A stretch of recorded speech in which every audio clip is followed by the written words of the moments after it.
আমি একা কিন্তু দুজকের আগুনে জ্বলবো না, আমি আপনার আদম নরনারীকে চলে বলে কৌশলে ওয়াসওয়াসা দিয়ে জাহান্নামে নিয়ে যাওয়ার চেষ্টা করব। আমার আল্লাহ তাআলা বললেন, ক্বালা ওয়া ইজ্জতি ওয়া জালালি ওয়ারতিফাই মাকানি।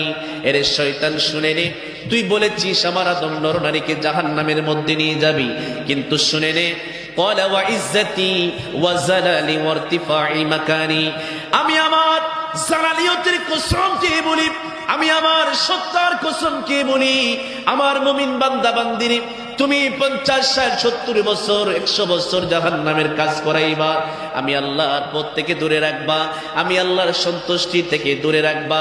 কিন্তু একটা সময় যদি আমার মুমিন বান্দা বান্দিরা একমাত্র আমি আল্লাহ তাআলার আযাব গজবের বয়ে, আমি আল্লাহ তাআলা রব্বুল আলামিনের গজবের বয়ে, আমি আল্লাহ রব্বুল আলামিনের আযাবের বয়ে আমার মুমিন বান্দা বান্দি যদি জীবনের একটা মুহূর্তে এসে তাওবা করে চোখের পানিগুলি ছেড়ে ছেড়ে আমি আল্লাহর দরবারে যদি ক্ষমা চেয়ে চাই, আমি আল্লাহ রব্বুল আলামিন লা আযালু আগফিরু লাহুম মাস্তাগফিরুনি, আমার বান্দারা যতই গুনাহ করুক না কেন, আমার বান্দা গুনাহ করে যদি আমি আল্লাহর দরবারে মাপ চাওয়ার মতো চেয়ে বসে, আমি আল্লাহ রব্বুল আলামিন 50, 60, 100 বছরের গুনাহ আমার বান্দার পলকের ভিতরে মাফ করে দিব। বলেন সুবহানাল্লাহ।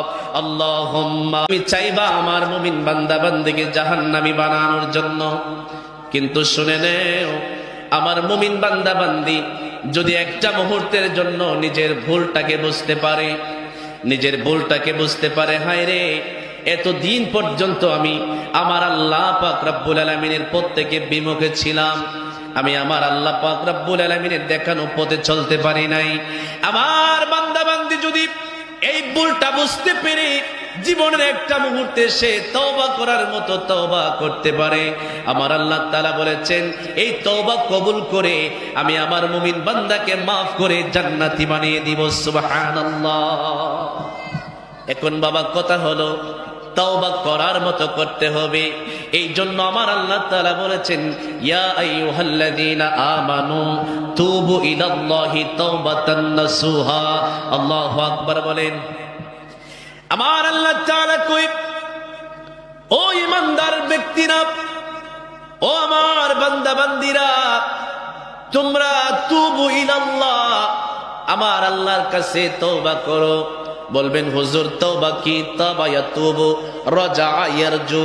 রাজা ইয়ারজু মানে হলো প্রত্যাবর্তন করা। কিসের থেকে প্রত্যাবর্তন করবেন? দেখবেন আপনারা যখন বিভিন্ন জায়গায় সফরে যান, ট্রেন দিয়ে বা বাস দিয়ে, অনেক যাত্রী আছে রিটার্ন টিকিট কিনে, মানে হলো যে টিকিটে যাবেন ওই টিকিটে আবার ফিরবেন, ঠিক না বেঠিক? এই জন্য বাবা তাবা ইয়াতুবু, তাওবা শব্দের অর্থ হলো প্রত্যাবর্তন করা। প্রত্যাবর্তন কিসে থেকে করবেন? মানে আপনি এতদিন যেই পথে চলেছিলেন, আল্লাহ পাক রব্বুল আলামিনের যে পথটাতে চলতে নিষেধ করেছিলেন, এই পথে আপনি চলেছেন, এখন আর এই পথে চলতে পারবেন না, এখন চলবেন আল্লাহ যে পথে চলার জন্য বলছেন সেই পথে, ঠিক না বেঠিক? এটাকে বলা হয় রাজা ইয়ারজু, অর্থাৎ প্রত্যাবর্তন করা, ফিরে আসা।